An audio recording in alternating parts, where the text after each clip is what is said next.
Hi guys, it's Kales and I'm going to talk to you about some book recommendations for Black History Month.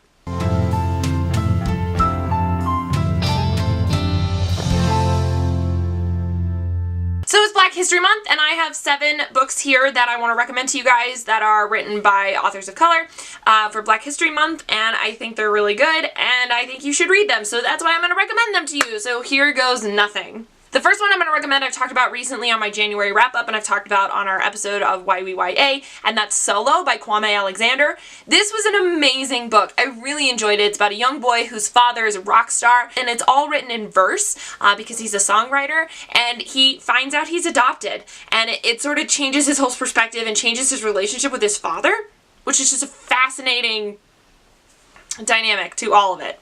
I really enjoyed this book. It's a nice contemporary read, and it's short. You get through it real quick, but I also highly recommend the audiobook because Kwame Alexander does the audiobook himself, and it just makes it all that much more of an experience. The second book I want to recommend is Allegedly by Tiffany D. Jackson, and this book is a complete and utter mind boggle. You've heard me call it some other things in the past when I've recommended this book, and it is incredible. Oh my gosh, I had no idea what was going to happen until the end. It is about this girl who is accused of killing a baby when she's 9 years old, and she's put in the system in juvie, and then she's put in a group home when she's about 16, and then when she's 16, she becomes pregnant, and it's just this whole mess. Just such a insane in the membrane book. It's such a good psychological thriller that just messes with you. Oh, it messes with you, and it was really, really good. I thoroughly enjoyed it. The next one I want to recommend is All American Boys, which is a fascinating perspective from a man of color and a white man who co-wrote it, and from boys' perspectives, one of color, one white.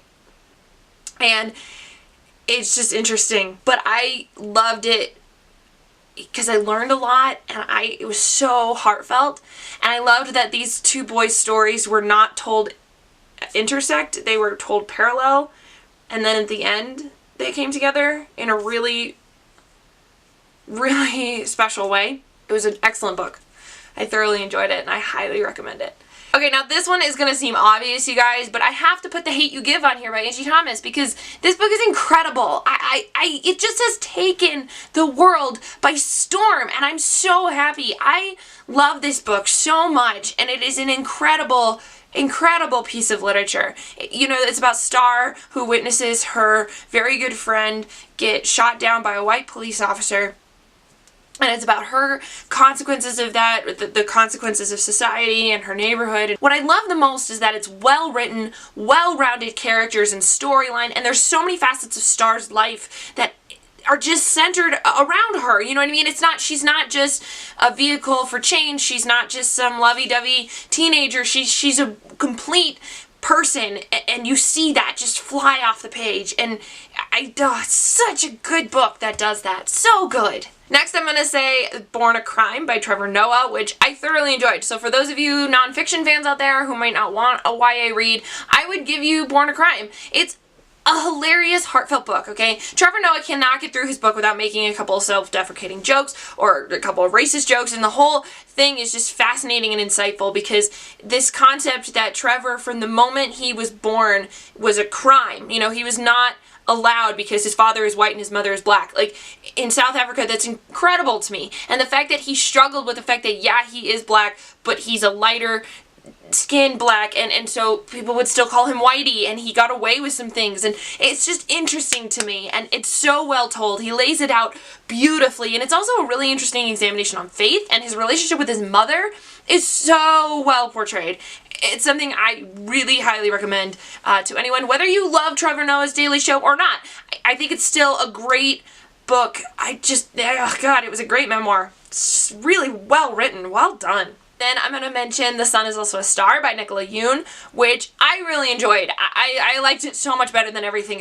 Don't even get me started on Everything and the problems that I have with it.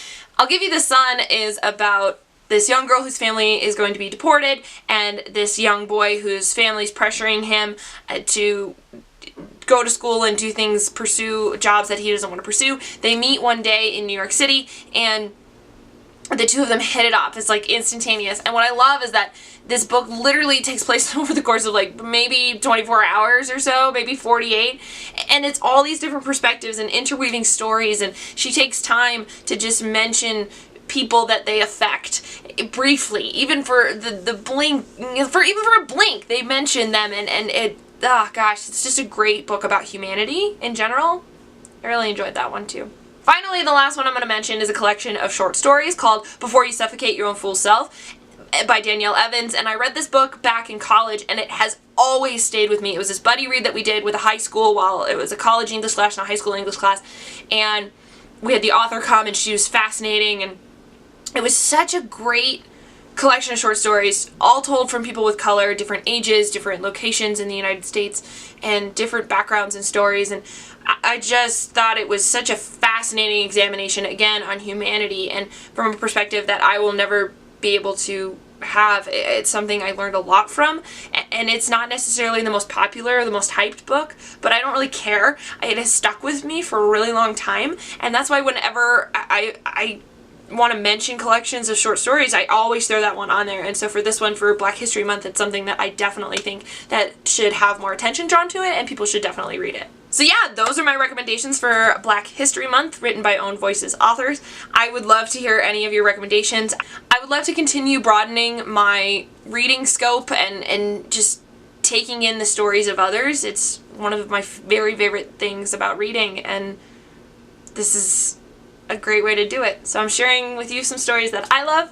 Share some stories with me that you love. And don't forget, Book Battles Live at Tattered Cover is going to be Friday, February 23rd. If you are in the Denver metro area, please join us at 7 o'clock out in the Colfax location. And if you can't join us, that's okay. We're going to try and film it for you guys. And also, though, please join us on Sunday at 7 p.m. Mountain Standard Time for a round of small booktuber book battles, which is going to be amazing. It's round 2. You should go watch a previous episode that we did, and so now we're going to do a new one, and it's going to be awesome. 3 new booktubers, new night of book battles. What's not to love? So I hope you guys join us Friday if you're in the area, and Sunday if you just want to watch live streaming. You know what I meant. Anyway, until next time, guys, bye! I would love to continue broadening, that's the word I'm looking for. But I'll give you this, sorry, not I'll give you the sun. The sun is also a star. God, those titles are way too similar.